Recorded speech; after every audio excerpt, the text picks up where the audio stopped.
Estamos llevando a cabo este estudio de la palabra de nuestro Dios, hablando acerca precisamente del misterio de la piedad. Realmente, hermanos, es un misterio que hasta el día de hoy, lamentablemente para muchos, lo sigue haciendo. Así como el mismo evangelio de nuestro Señor Jesucristo, hermanos, todavía para muchos está oculto. ¿Okay? Y la razón de ello es porque no lo quieren ver, porque hay otras cosas que velan su vista, su entendimiento, o más bien que nulan su entendimiento y no les permite ver la gloria del Hijo de nuestro Dios, ¿no? Pero así también muchas personas hoy en día no conocen el evangelio, hermanos. Sigue siendo para ellos un misterio. Aún lo que hizo nuestro Señor Jesucristo también sigue siendo un misterio para muchos. Y para nosotros ya no tanto, pero seguimos aprendiendo a través de la palabra de nuestro Dios, de lo que Él nos revela acerca de este misterio de la piedad, con el objetivo, con el propósito precisamente de que lleguemos a la vida eterna, de que de alguna manera también logremos y aprendamos a apreciar todo lo que nuestro Señor Jesucristo hizo por todos y cada uno de nosotros.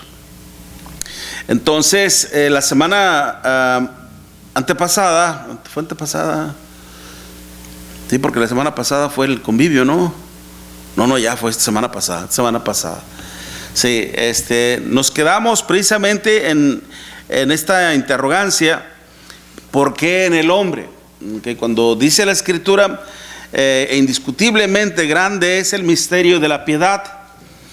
Y luego nos dice: Dios fue manifestado en carne, justificado en el Espíritu, visto de los ángeles, predicado a los gentiles, creído en el mundo y recibido arriba, pero en gloria. ¿Okay? En gloria, en gran gloria para nuestro Dios. Entonces, aclaramos de esto: Dios fue manifestado en carne, en un ser humano en sí. ¿Okay?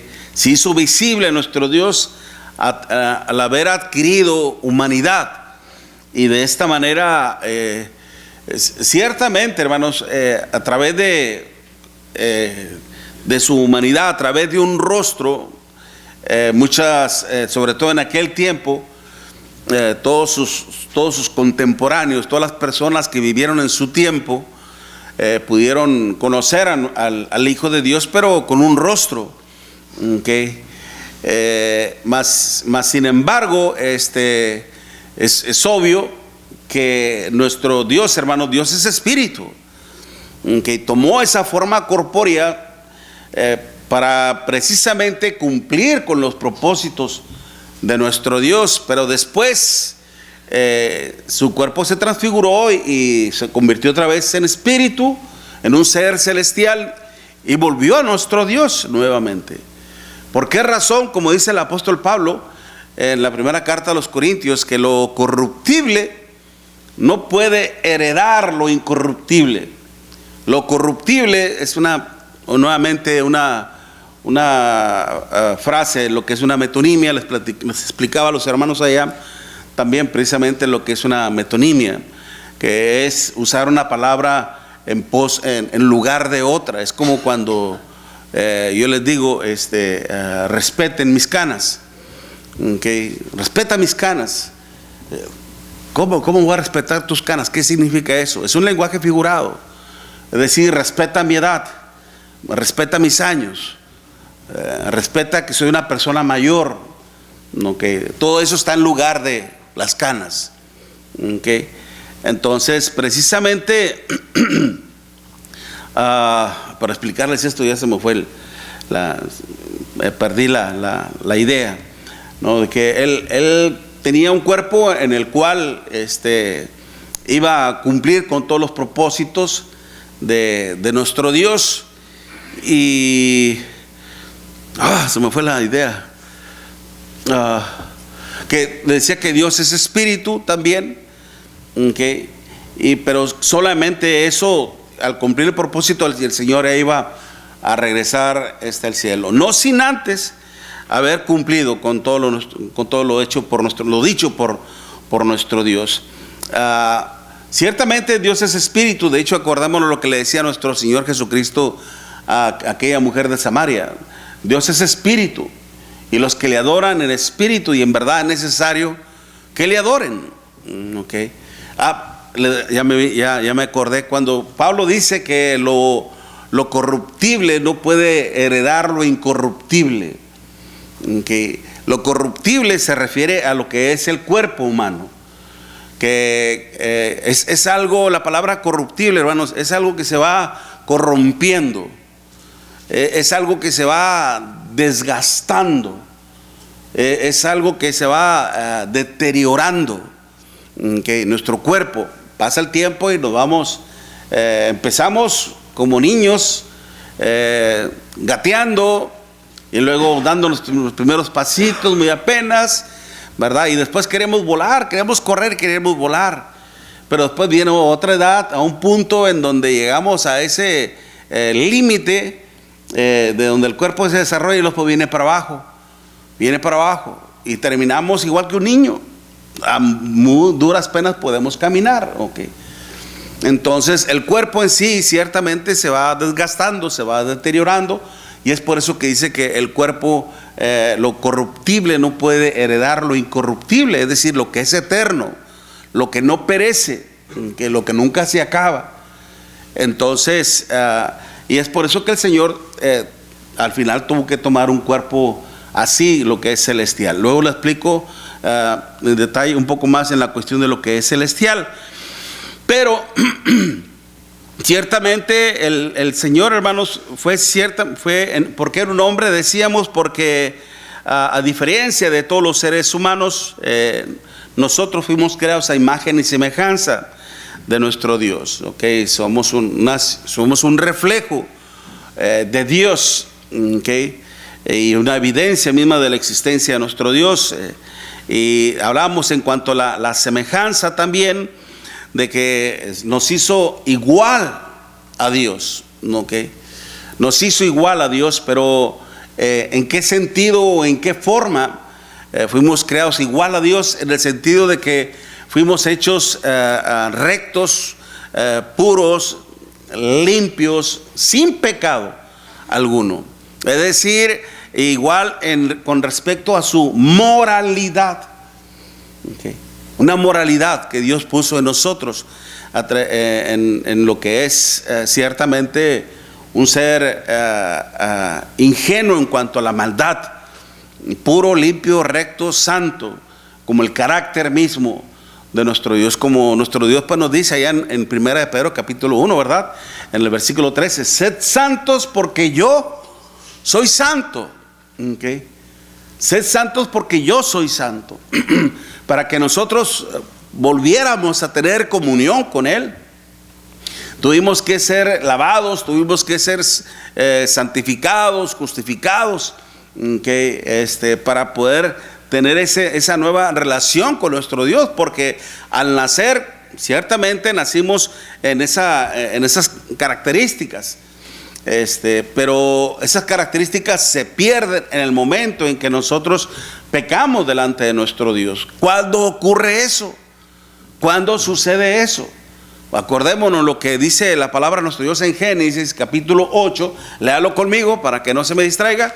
Génesis capítulo 8 y en el versículo 21. ¿A partir de qué edad? Okay. Génesis capítulo 8 versículo 21.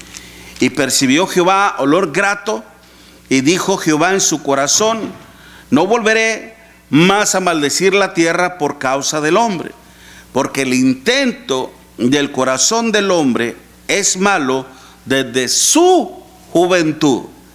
Ni volveré más a destruir todo ser viviente como he hecho. ¿Okay? Como he hecho. Déjeme ver. Tengo aquí una referencia.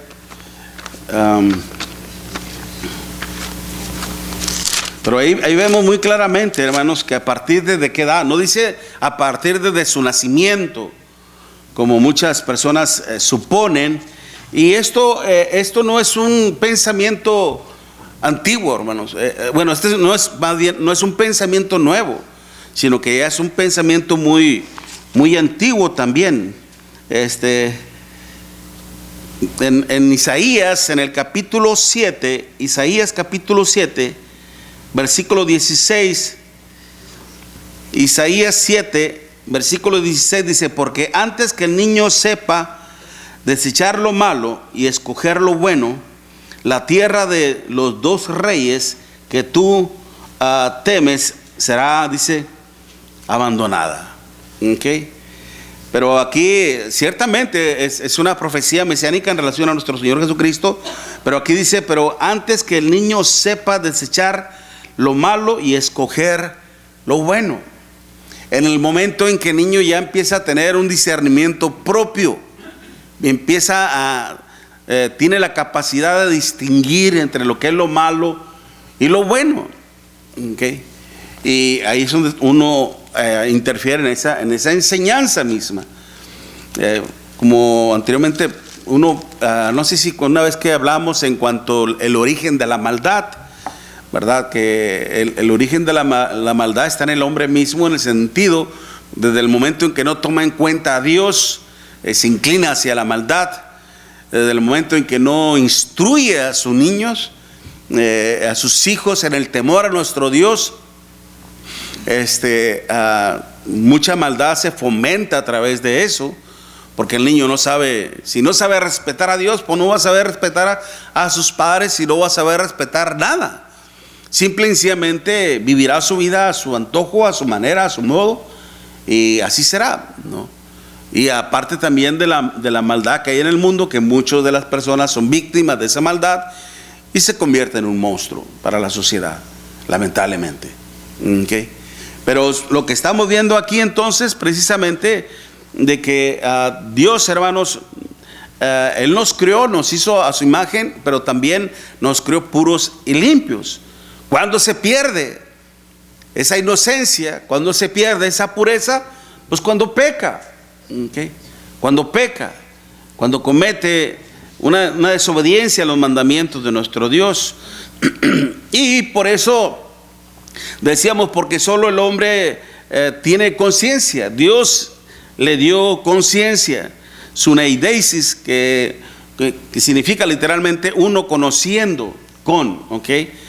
Y que figurativamente se refiere al testimonio dado por la propia conducta de la conciencia, el pensamiento que distingue lo que considera moralmente bueno o malo. ¿Okay?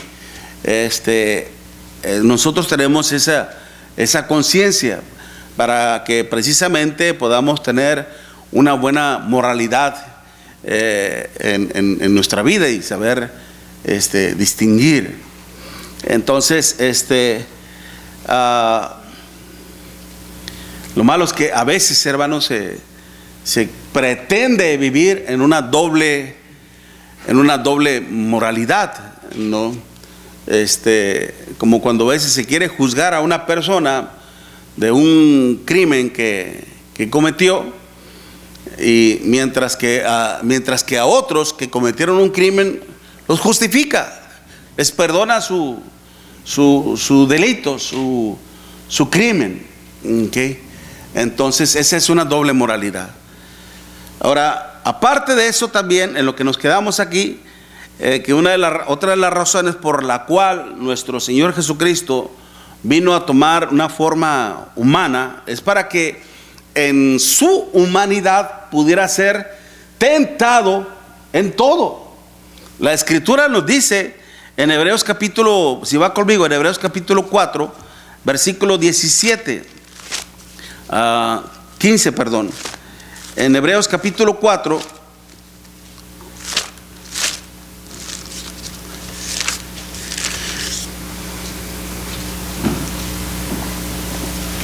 Hebreos 4, versículo 14, Vamos a leer el versículo 14 en adelante. Dice: por tanto, teniendo un gran sumo sacerdote que traspasó los cielos, Jesús, el Hijo de Dios, retengamos nuestra profesión. Porque no tenemos un sumo sacerdote que no pueda compadecerse de nuestras debilidades, sino uno que fue tentado en todo. ¿Okay? Y luego dice, según nuestra semejanza, pero sin pecado. Fue tentado, es decir, fue provocado, fue incitado por el mal, aún por el diablo mismo. Si eres el Hijo de Dios, di que estas piedras se conviertan en pan. El incitarlo, el tratarlo de seducir para que cometa pecado ante nuestro Dios, para que desobedeciese y actuara en contra de su Padre mismo. Y no solamente eso, hermanos, la misma Escritura nos dice que fue tentado en todo, en todos los aspectos. El Señor fue tentado, fue provocado, y luego dice, en todo según nuestra semejanza. Lo que dice el Espíritu Santo en sí, pero quien está hablando, obviamente, una parte humana.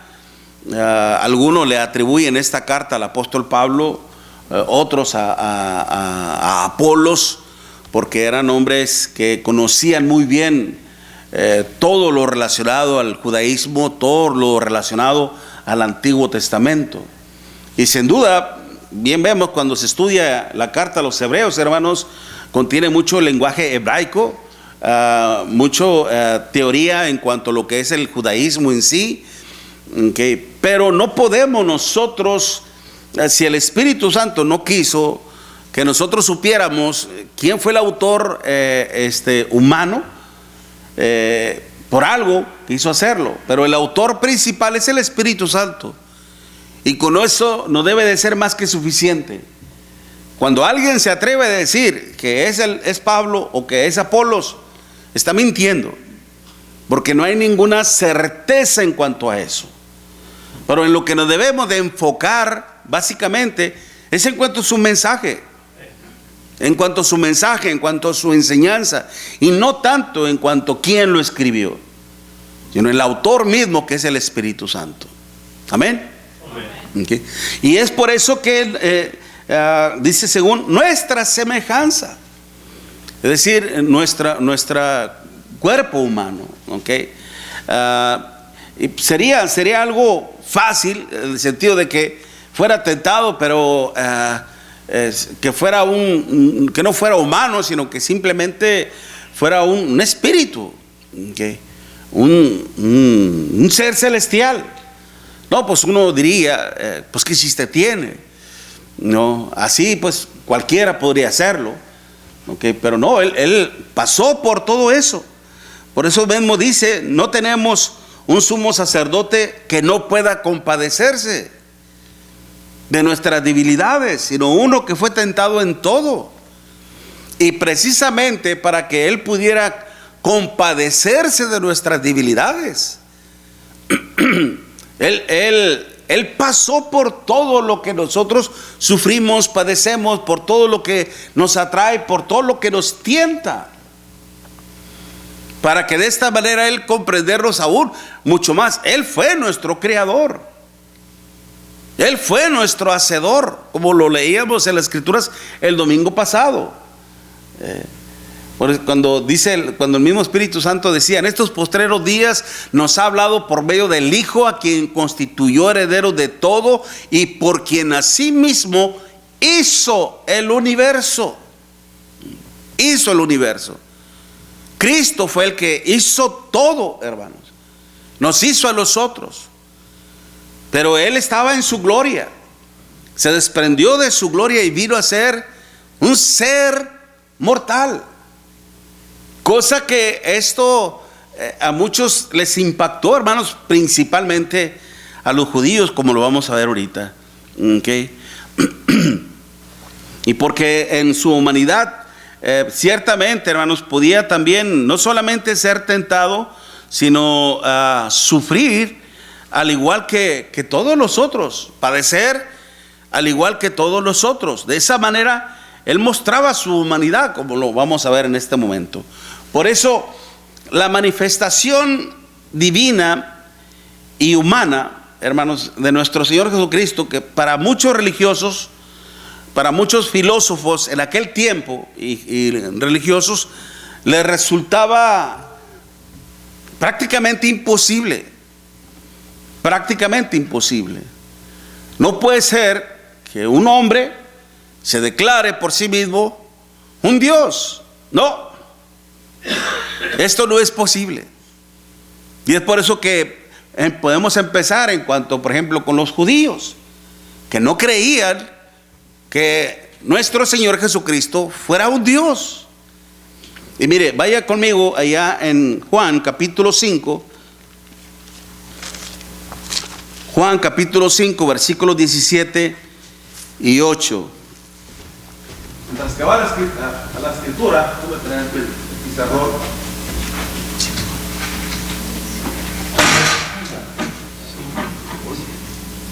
Ya lo puse.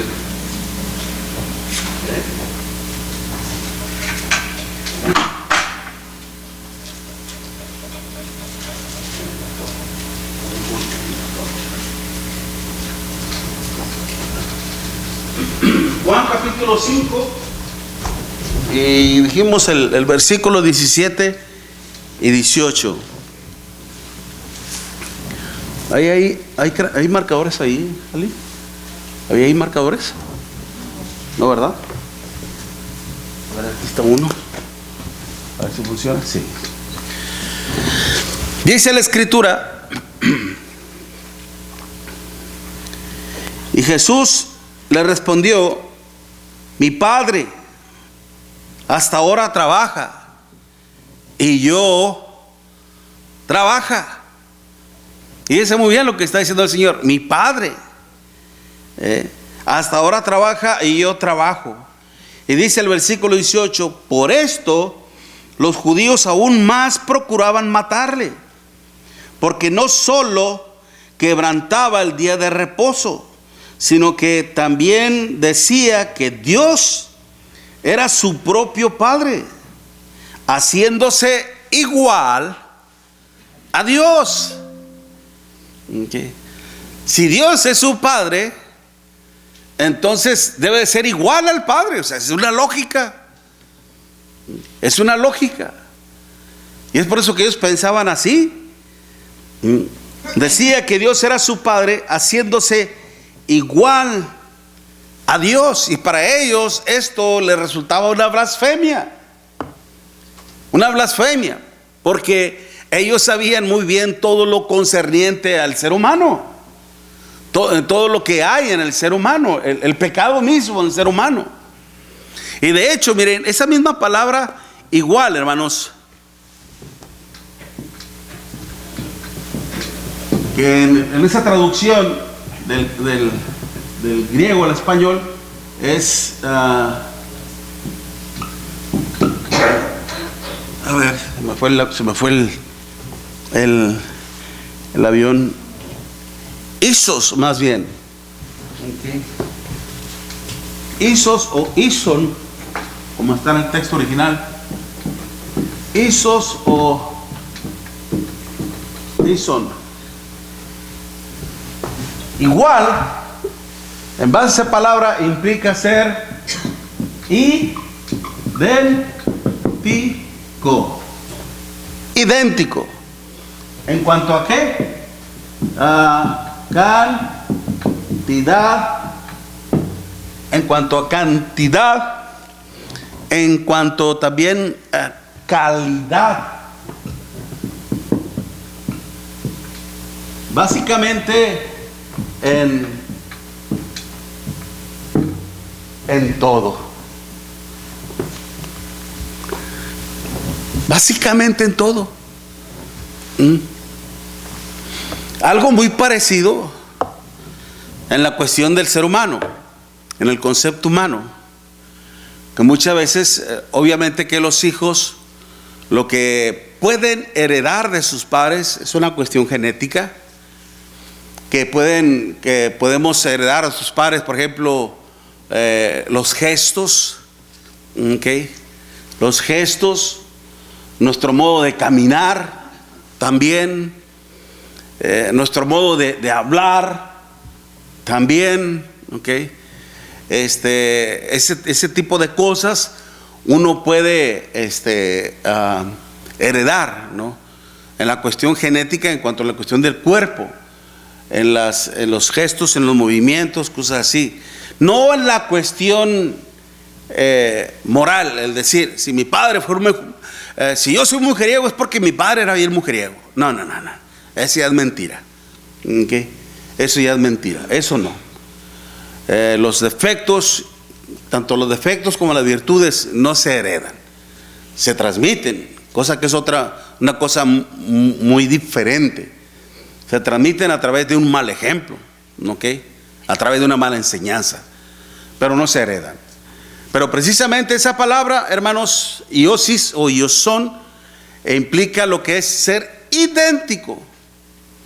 Entonces esta palabra, cuando decían se está haciéndose igual, se está pretendiendo ser idéntico a Dios. Idéntico a Dios. Y para ellos ciertamente era esto inaceptable. Aceptar que la esencia, hermanos, de una deidad pura, una deidad limpia, sin pecado, y sobre todo una deidad que infunde pánico, que infunde miedo, hermanos, temor, pueda radicar, pueda manifestarse, vivir o estar encerrado en un simple ser mortal.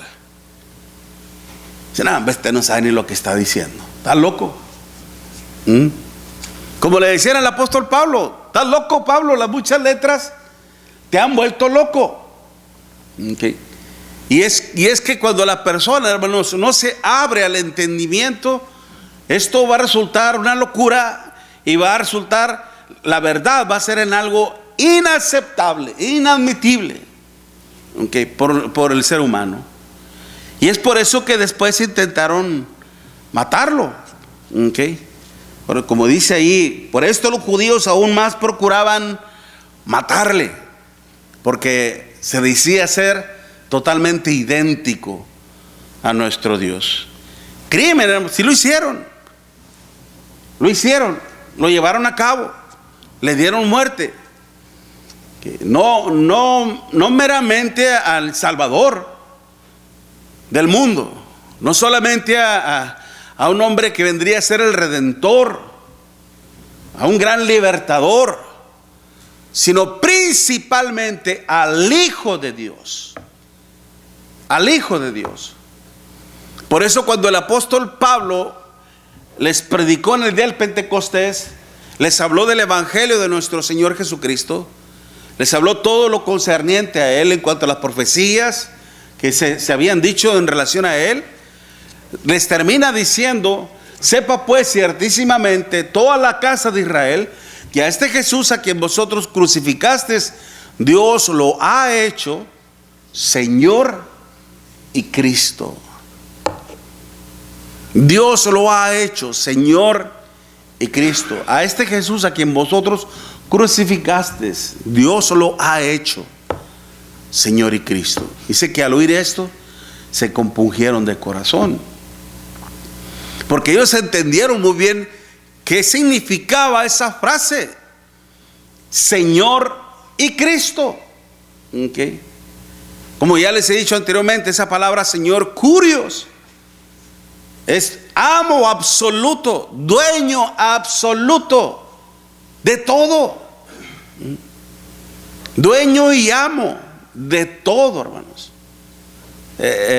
Dueño de mi cuerpo, de mi vida, de todo. Y con ese Señor y Cristo, el ungido, el enviado por Dios, el elegido por Dios.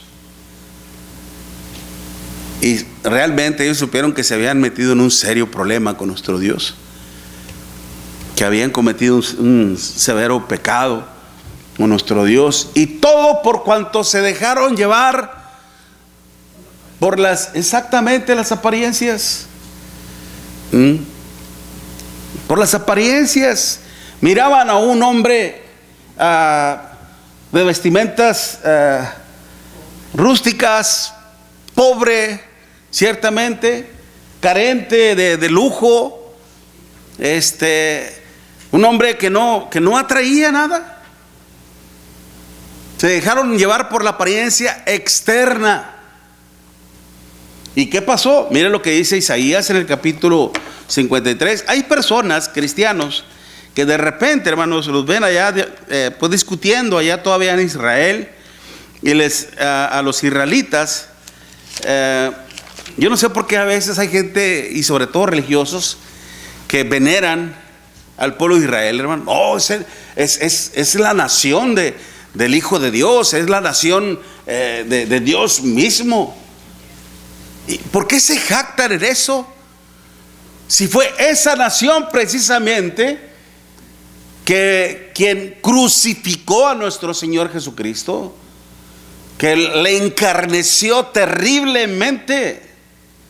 No se tiene, hermanos, es cómo gloriarse de una persona, hermanos, que ha cometido actos atroces, actos tan viles, actos tan terribles. ¿Cómo gloriarse en eso? Y la gente se quiere gloriar precisamente de que Israel es la nación santa de nuestro... No es así, dejó de serlo. Ahora la nación santa, ahora la nueva Jerusalén, el nuevo israelita somos nosotros, el pueblo de Dios. Amén. Somos ahora nosotros la celestial. Okay. Por eso en Isaías, en el capítulo 53 dice: ¿quién ha creído a nuestro anuncio? Y sobre quién se ha manifestado el brazo de Jehová. Subirá cual renuevo delante de él, delante de Dios, y como raíz, fíjese muy bien, como raíz de tierra seca. Hay que entender el lenguaje figurado que se está viendo aquí. Usted ve afuera, hermanos, y sobre todo ve en la calle cómo de repente surge una raíz, y luego lo peor, seca. ¿Qué va a decir usted? No, pues esa no va a salir en los rayos del sol, le va a secar rápidamente, va a perecer. Es algo muy débil, carente de vida, carente de esperanza. No hay nada importante en ello. Eso es lo que está diciendo. ¿Okay? Dice: como raíz de tierra seca, no hay parecer en él, ni hermosura le veremos, mas sin atractivo, dice, para que le deseemos. El Señor, la persona del Señor, hermanos, no atraía a nadie, porque era un hombre muy simple, muy sencillo. Sus ropas eran muy pobres. O sea, no era de lujo, no traía él como lo que se vestía aquel en la historia del rico y Lázaro, que se vestía siempre de púrpura y de lana fina. Esas eran las vestimentas de las gentes pudientes, de las gentes ricas. Y el Señor era todo lo opuesto. Por eso cuando los judíos lo escuchaban hablar y decían: ¿de dónde sacó este hombre tanta enseñanza, su doctrina? ¿Qué no es el hijo del carpintero? ¿Qué no está su madre y sus hermanas aquí con nosotros? ¿De dónde pues obtuvo esta enseñanza? Lo menospreciaban, porque se dejaban llevar más por la fisonomía, por la apariencia externa, y no miraban el ser hermoso que había en su interior. Era nuestro Señor Jesucristo. Por eso dice: despreciado y desechado entre los hombres, varón de dolores, experimentado en quebranto, y como que escondimos de él el rostro, fue menospreciado y no lo estimamos. Ciertamente llevó él, ¿qué, hermanos? Nuestras enfermedades, y sufrió. Mire, sufrió, dice, nuestros dolores, y nosotros le tuvimos por azotado, por herido de Dios y abatido. Mas él herido fue por nuestras rebeliones, molido por nuestros pecados el castigo de nuestra paz fue sobre él, y por su llaga fuimos nosotros curados. Si está hablando de una serie, hermanos, de tormentos, de castigo, que si él no hubiese sido humano, él nunca hubiera sentido todo esto. Nunca hubiera sentido todo esto. Pero él precisamente, hermanos, vino en esta humanidad para poder sentir todo ese escarnio. Todo ese escarnio, toda esa burla, todo ese vituperio, todo ese castigo que el pueblo iba a hacer en él. Cuando se le lee esto, hermanos, y se le pregunta, ¿de quién está hablando el profeta Isaías? ¿Acaso no hicieron lo mismo tus antecesores con nuestro Señor Jesucristo? Esa historia no se niega, hermano, no se puede negar nada, porque es tan real como ellos y como nosotros. Y es por eso que él tuvo que pasar por todo eso. Y muchos de ellos se arrepintieron para la honra y gloria de nuestro Dios, y se volvieron a Dios. Después de haberle negado, después de haberle declarado era un blasfemo, muchos se arrepintieron. Y no solamente le reconocieron como el Señor y Cristo, sino aún como el Hijo de Dios. Como el eunuco mismo cuando dijo, aquí hay agua, ¿qué impide que yo sea bautizado? Si crees de todo corazón, bien puedes. Creo que Jesucristo es el Hijo de Dios. ¿De dónde sacan la idea de aceptarlo como tu Salvador? Ciertamente eso ya viene como consecuencia, pero la verdadera confesión, la verdadera aceptación, es decir, creo que Jesucristo es el Hijo de Dios, hermanos. Es Dios mismo. Por algo el apóstol Juan, cuando ya muchos años más adelante escribió el Evangelio según Juan, hermanos, dice, en el principio era el Verbo, y el Verbo era con Dios, y el Verbo es Dios. Es Dios. Y muchos de ellos, precisamente los judíos, hermanos, creyeron en la deidad de nuestro Señor Jesucristo, y que Él vino a ser humano. Esta era la cuestión, aceptarlo, que vino en un ser humano. No solamente aceptarlo a Él como el Hijo de Dios, sino que vino en un ser humano. Pero no solamente los judíos, sino aún también los gnosticistas. Esta palabra se escribe con la palabra primeramente con la G de gato, los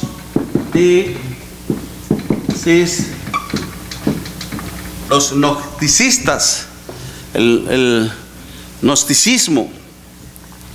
Y esta teoría, de acuerdo a lo que es a su etimología, me refiero en cuanto el origen de esta palabra, el origen de esta doctrina, ¿ok? A eso se refiere lo que es una etimología. Esta palabra que proviene del griego, que es gnosis, pero con G de gato, acuérdense. Gnosis implica conocimiento, pero un conocimiento divino. Después nos encontramos con el término gnósticos, ¿okay? Que implica el hecho de tener conocimiento, el haber adquirido conocimiento, pero un conocimiento divino, que viene a ser meramente como una pequeña chispa en el ser humano. ¿Okay? Que nosotros, que nuestra humanidad, nuestra intelectualidad, ¿okay? Nuestra capacidad mental, hermanos, no puede entender muchas cosas de Dios. Muy poquito nada más. Se nos prohibió.